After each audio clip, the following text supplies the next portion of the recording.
The knowledge. Taxi. It was a cold, dark night in central London. The rain was falling heavily. The black cab stopped just in front of the man in the hat and the black overcoat, splashing water everywhere. The driver leaned out of the window.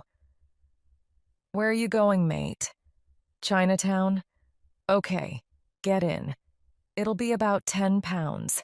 It'll take about 25 minutes. There's a lot of traffic because of the rain. Terrible weather, isn't it? It seems to have been raining for days. Well, it's been a bad year for weather altogether." Dreadful. Typical English weather, eh? Still, at least it's good for the farmers. Huh, Chinatown, eh? You know, it's a funny thing, but this all reminds me of a Chinese bloke I picked up from here going to Chinatown. Must have been November, about this time last year. It was raining then, too. Absolutely pouring down. He was a strange guy. It's a strange story. The strangest thing that's happened to me in all my years in a cab. To tell you the truth, I really just wanted to go home. You know how it is. It was about 10:30 on a Tuesday evening, and I was going to call it a day. As I said, it was like this: cold, wet, and miserable. I'd been working hard for months, and I felt like I wanted to go home early for a change and see Marlene. That was my girlfriend. But then I saw him. The Chinese bloke, I mean. He was in his early 30s, I suppose. Thin, kind of hungry looking. He was standing there on George Street where you were just now, and dripping wet just like you. That's why I say it reminds me. Well, I thought to myself, I'll just pick this bloke up, then I'll go home. So I leaned my head out of the cab window and into the rain. "Where are you going, mate?" "Chinatown," said the bloke, and he told me the name of the street. It was Gerrard Street. Well, it'd only take me 25 minutes to get there, I thought. I could be home by 11 o'clock. That's early for me. I took a really good look at him before he got in. He was wearing an old leather jacket and blue jeans. Not really dressed for the rain, you know. And he was carrying a parcel under his arm, wrapped in brown paper. He seemed in a bit of a hurry, but that wasn't surprising. Probably just wanted to get out of the rain, like everybody else. He looked okay. At least he wasn't drunk, so I said, "Fine, get in." To be honest, I'm really careful about who I let in the back of my cab these days, especially when it's late at night. Have a good look at 'em, you know? Terrible things happen to taxi drivers. A friend of mine got hit over the head with a bottle. Ended up in hospital, poor devil. He picked up a bloke late one Saturday night outside a club in the West End. The bloke was drunk, of course, I mean really drunk. Anyway, when they got wherever they were going, the bloke refused to pay his fare. When my friend said he would call the police, the drunk just took an empty bottle out of his pocket and hit him over the head. My friend had to spend the night in hospital, but he was lucky. There are stories of taxi drivers being knifed, even shot. I tell you, mate, London is getting worse every day. Anyway, back to this Chinese bloke. Well, he shook himself as he got in the back of the cab and said, "Phew, it's wet out there." I laughed and looked at him in my mirror. He had straight black hair and it was stuck to his forehead like he'd been swimming. He looked kind of funny, you know. "Live in Chinatown, do you?" I asked. "Like you do. Just to make conversation, really." He didn't say anything for a few minutes. As a matter of fact, I thought he hadn't understood me. But then suddenly he said, "Have you heard of Bruce Lee?" "Of course I have," I said. "Everybody's heard of Bruce Lee. He's really, really famous. I mean, he was, and a fantastic fighter. Well, Bruce Lee's the most famous martial artist of all time, isn't he? Kung Fu and all that. I've got all the Bruce Lee films at home, bought them when I was a bit younger. To tell you the truth, I still watch them sometimes. Yeah, I sit down with a beer and watch my old Kung Fu films. Enter the Dragon's my favorite, I said to the Chinese bloke. Great film. Thank you, he said. I laughed. It was a funny thing to say, you know, so I asked him, "What, did you direct it or something?" "No," he said, "but I am Bruce Lee." I had to laugh. "Oh, yeah," I said, "and I'm Marilyn Monroe." "No, really I am. I'm Bruce Lee," he said again. Now it's a funny kind of job being a taxi driver, you know? I've often thought that it's a bit like having an affair, like a holiday romance. I mean, you meet someone for a short time, and she can tell you anything and you can tell her anything. Know what I mean, mate? You're probably never going to see her again. So, well, it's the same in the cab. I've heard some really wild stories, believe me. Told me he was carrying a gun in his pocket. He frightened me to death, I can tell you. Then there was the woman who told me she was the queen and she never carried money.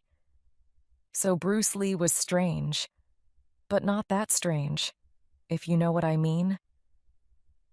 "Oh, Bruce Lee," I said, trying to sound normal, you know. I thought he was dead." The man laughed. "Well, he isn't." I took another look at the bloke in my mirror. Funny thing was, he did look a bit like Bruce Lee. Good-looking sort of man with really dark eyes. "Yes, it's me," he said, smiling.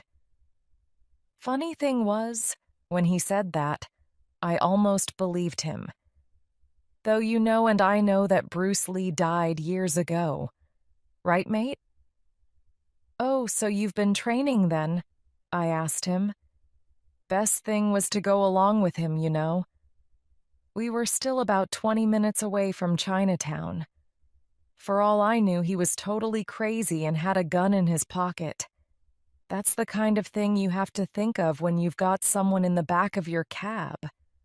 "Yes," he said, perfecting my 1-inch punch. Now, I remembered seeing a documentary about Bruce Lee a few years ago.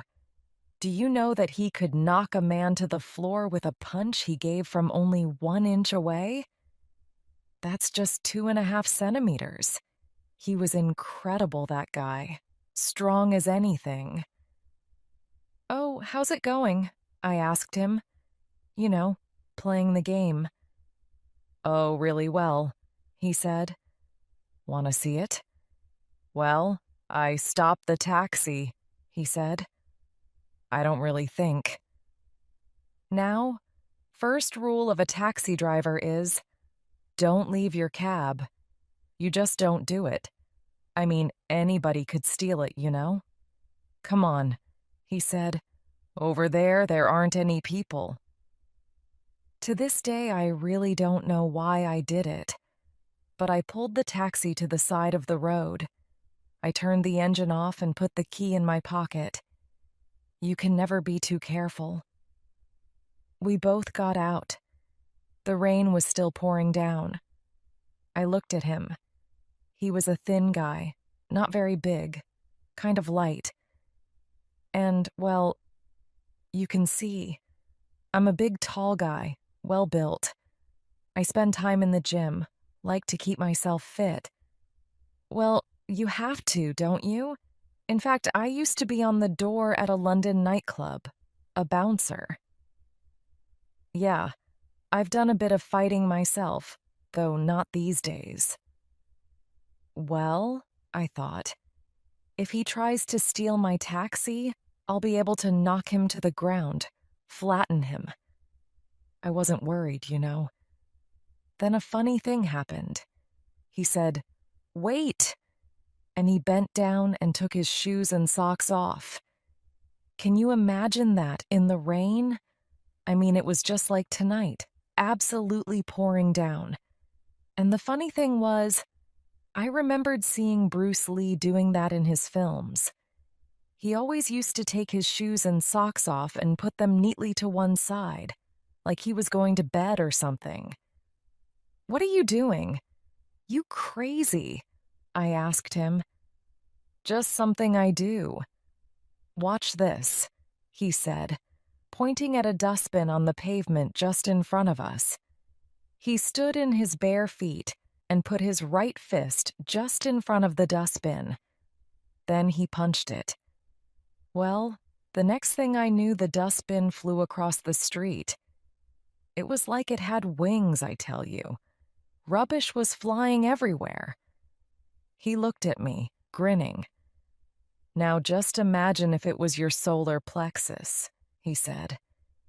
"Your stomach," he said, like he had to explain to me what a solar plexus was. I looked at the dustbin lying over the other side of the street. Well, I thought, just because he can do that doesn't mean he's Bruce Lee. "Would you like me to teach you?" he asked. "Another time, maybe," I said. I really wanted to get home to Marlene, and though the punch might be useful in my work, if you know what I mean, I didn't think that now was the moment to learn. Anyway, I was really wet. I mean, soaked to the skin. "It would be my pleasure," he said, still smiling. Then, suddenly, just like that, whoosh, he did a fantastic, really high sidekick at a signpost. It was so fast you could hardly see it. The post fell over and crashed to the ground. Bang! "Very useful," said Bruce, grinning again. "You like it?" "Oh, very nice," I said. Shall we get off then?" I was a bit nervous by this time, you know, looking around to see if anyone had seen what he'd done. Like the police, for example. It'd be just my luck to have them watching us. Luckily, there wasn't anybody around. Bruce put his socks and shoes back on, and we got back in the cab. "Why aren't you in Hong Kong then?" I asked him when we were driving towards Chinatown again. It was a stupid question, I know, but like I say, I was kind of nervous. I mean, it's not every day you get a bloke who tells you that he's Bruce Lee in the back of your taxi. And it's not every day he shows you his 1-inch punch. "Well, you know," he said, "I really want to teach my art to the West so that you can understand my culture." I looked through the mirror at his face. I thought he must be joking, but he looked quite serious. Now, the thing is, I know a thing or two about fighting. I mean, I grew up in the East End of London, and I used to box as a kid. Yeah, I was a boxer. Then later I was a bouncer, like I said. I mean, before I learnt the knowledge and became a taxi driver. The knowledge. Do you know what that is? Well, you have to learn the London streets so that you know them like the back of your hand, and it's called the knowledge. Every taxi driver in London has it. It's part of the job. Well, it is the job. Once you've got the knowledge, you're a real London cab driver. Anyway, on the subject of fighting, I've seen some action and I've seen some pretty good fighters. But this guy, this Bruce Lee, was seriously good. Far better than the others. I mean, you don't see that kind of speed every day. So I was kind of confused, if you know what I mean. How could he be Bruce Lee? Everybody knew that Bruce Lee was dead. But how could he be that good and not be Bruce Lee? So, do you think you could teach me? I asked him. To tell you the truth, it kind of surprised me that I said it. It just came out of my mouth. I am sure I could, but are you ready to learn? He asked. I'm not sure what you mean. If you were ready to learn, I mean really ready, you wouldn't even feel the rain, said Bruce. I didn't say anything. I supposed he was right. And then there is all that boxing stuff, he said. It's no use to you. In fact, it gets in the way. Now, how did he know that I'd been a boxer? Tell me that. I hadn't said anything to him about me being a boxer. Like the Zen master said, he went on, in order to learn, you must empty your cup. In other words, you must unlearn everything you know so far. Well, I really want to try, I said. I mean, it's not every day you meet this kind of person, Bruce Lee or not. He had me kind of interested. When can we start? Ha, he said. You think it is that easy? You are thinking that if this thin little Chinese man can do it, then so can I, because I am big and strong. Well, he was right, of course. I was thinking that. You think that fighting is about aggression, he said. You don't realize that it's about being strong enough to walk away. I didn't say anything. He was right, though. I supposed I did think that fighting was about being aggressive. Are you surprised that I can see what is in your heart? He asked me. Well, Yes, you must empty your cup, he said again, and unlearn everything. Well, I thought, easy enough to say, but how do you do that? How do you unlearn everything? Do not try to find me, he went on. Remember that in Zen, they say that when you seek, you will not find. I will find you. What do you... Shh, he said, and put his fingers to his lips. Well, by now we'd arrived in Chinatown, and he paid me and jumped out of the taxi, quick as a flash. We were outside a restaurant on Gerrard Street. It was one of those typical Chinatown places, with red lights everywhere. I looked out into the rain as he ran towards the restaurant. And then comes the strangest part of this whole story. This is the bit where you're going to think I'm telling you lies. He just disappeared. I mean, vanished. First he was there and then he was gone. I saw him outside the restaurant and then, woof, he disappeared. Difficult to believe, eh? But it's true. Sure as my name is Ricky Thomas. Well, I rubbed my eyes a bit. At first, I thought he must have gone into the restaurant, so I went in to have a look for him. Inside, there were a few people having dinner, people who'd been to the theater or whatever. I looked around the tables.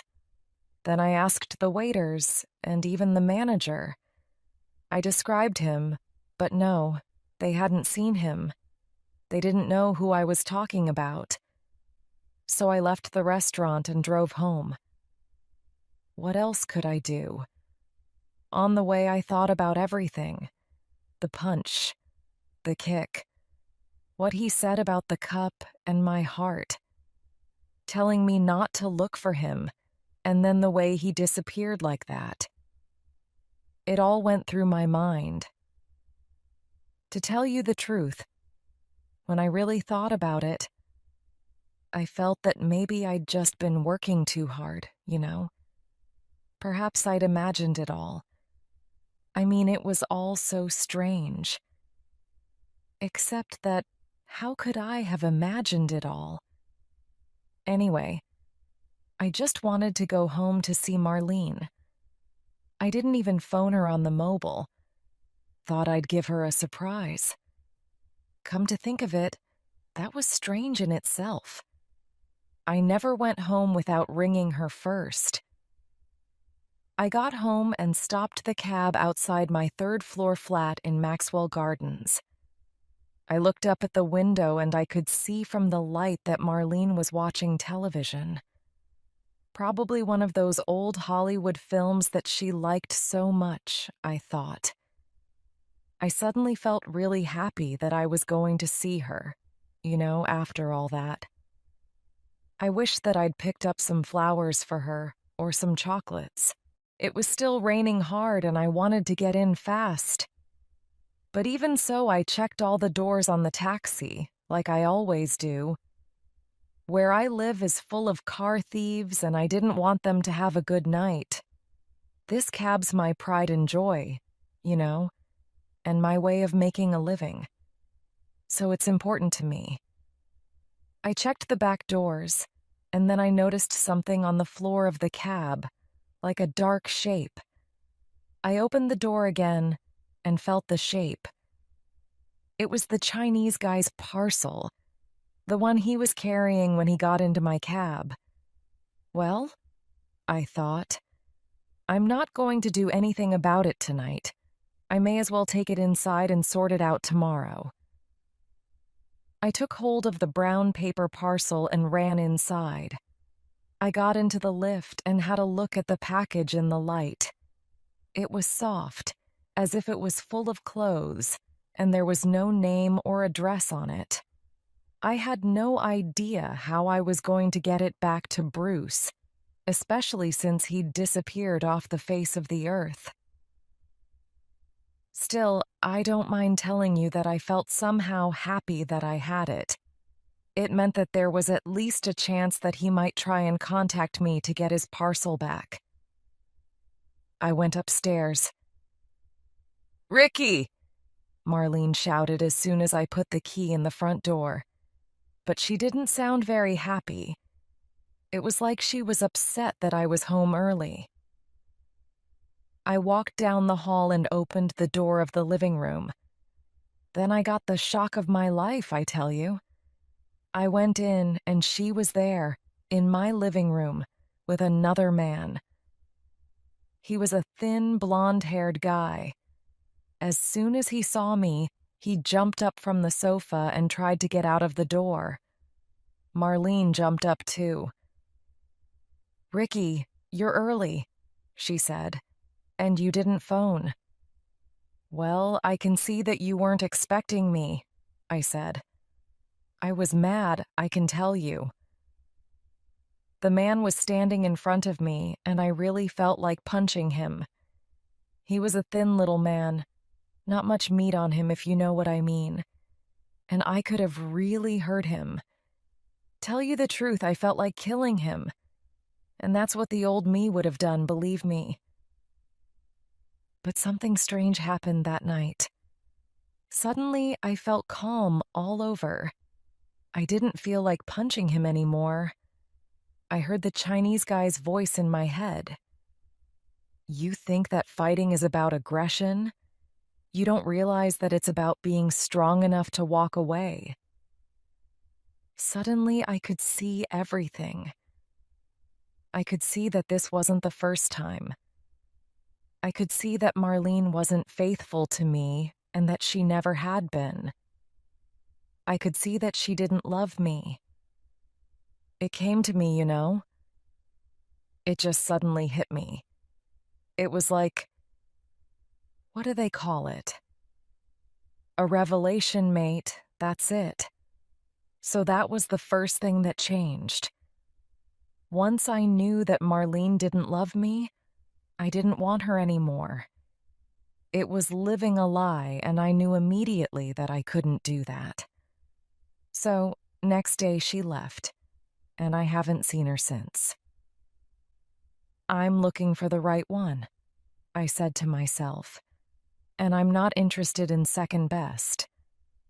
So, anyway, with all the upset, I totally forgot about the parcel I'd found in the back of the cab. But the next day, once Marlene had gone, I remembered. I didn't know what to do with it, and I was really curious about what was inside. I tore open the brown paper wrapping and found a pair of blue pajamas made of silk. I held them up to have a good look. I just stood there, staring. The top was a Chinese-style jacket with a stand-up collar. The bottoms were just silk trousers. They were both deep, midnight blue, and really lovely. They looked incredible in my living room. It sounds funny, but it was like there was suddenly a lot of light, if you know what I mean. Like a ray of sunshine. I knew that I had to keep them. Then, I know it sounds funny, mate, but it was like that ray of sunshine started to have an effect on me, on my life. I don't know what it was, but something began that night. Getting rid of Marlene was just the start of it all. It was like the truth started to come out. Things started to change in me. A few days later, I thought, what am I doing with my life? Do I just want to be a taxi driver forever? I mean, it's all right, but there's more to life than driving a cab. There's more knowledge than knowledge of the streets of London, if you know what I mean. I started to think about college, you know. I left school when I was 16, but there's no reason I can't go back. So now I go to college one day a week. Getting some qualifications, you know. Trying to improve myself. And then I'll stop being a cab driver. I want to start my own business. I mean, you've only got one life, haven't you, mate? And I know this sounds weird, but I'm sure it all has something to do with those pajamas. I mean, that's when it all started. I couldn't help wondering about them. I mean, they looked kind of familiar to me.